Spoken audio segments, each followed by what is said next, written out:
I was originally a first responder myself after Hurricane Katrina. I worked with the Red Cross. I had just gotten out of training and actually didn't have a job. So I saw firsthand what a lot of those folks are going through. But the difference between that experience and now is that we had the rest of the country and really the rest of the world to turn to and to lean on while we were recovering.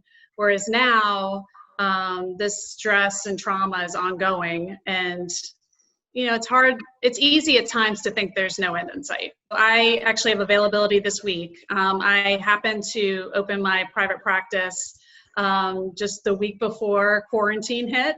So I set up shop. I was ready to have some in person and some telemedicine. I offer kind of a unique experience in that it's integrative psychiatry, so it's a longer intake. It covers the whole person.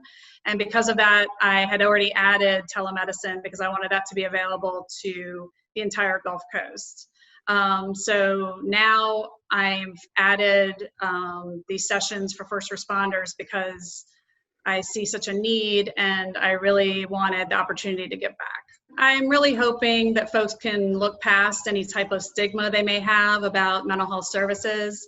It may be as simple as just some stress management, just going over some techniques to kind of keep your sanity while going through this time, how to manage being at home with your spouse and your kids and all these new normals, and figuring out how to navigate that in a way that's healthy for you and your family. I was raised by an Irish mother and father, and my dad was a physician growing up, and he actually was one of the few physicians who kind of offered services to anyone who would walk through the door.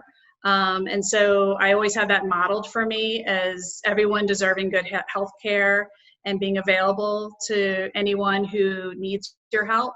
And so I feel like I'm honoring him and his memory. He passed on before Katrina in doing this service. And I'm hoping that he's smiling at me doing it too.